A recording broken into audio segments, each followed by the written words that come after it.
1985 tech just embarrassed a 2025 Hyper EV, and the Porsche wasn't even awake yet.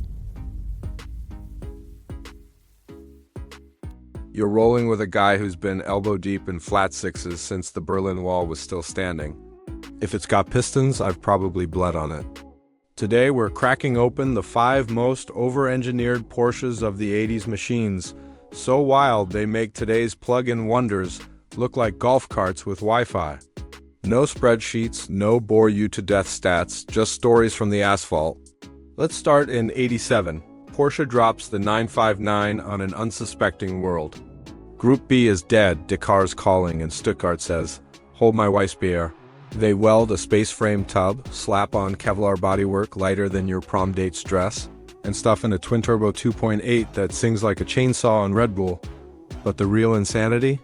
Adjustable ride height that drops the nose at 150 miles per hour like it's tucking in for prayer. I watched one leap a curb in Monaco, land softer than a cat, then vanish before the gendarmes finish their espresso. Compare that to any 2025 Evshire, they've got instant torque. But the 959's all-wheel clutch pack was shuffling power faster than a Vegas dealer. And get this, the dash computer spoke fluent German, English, French, and Japanese. My buddy's Tesla still can't order croissants.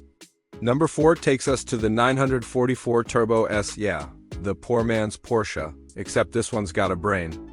Variable nozzle turbos VN to spinning so fast the boost gauge looks drunk.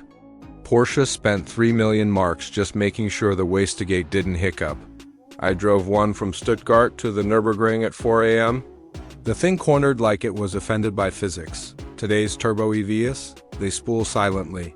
The 944 screamed, "I'm alive," every time you squeezed the loud pedal.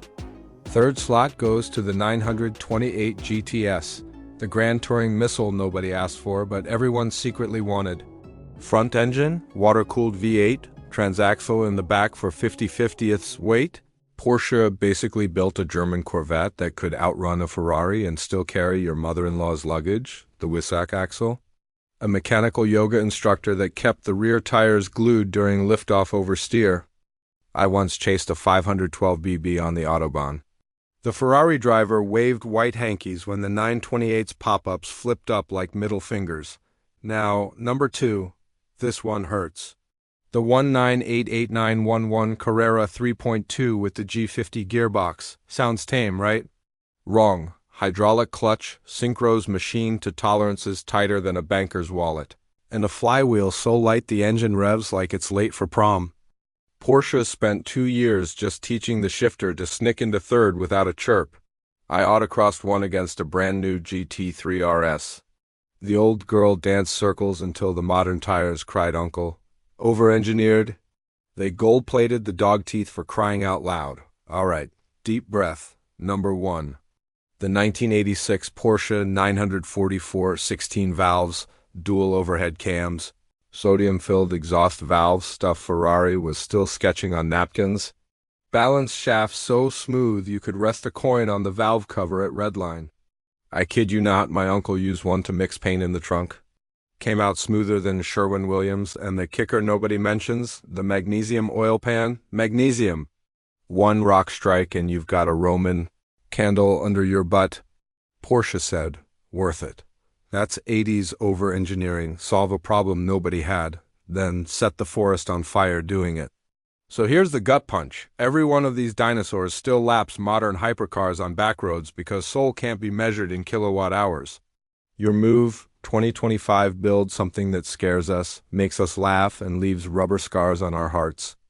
Drop your favorite 80s overbuild in the comments. Best story gets a sticker from my glove box stash. Smash that like if you're still team internal combustion, subscribe if you bleed 2 OW50, and I'll catch you on the next red line. Now go drive something sideways before the batteries win.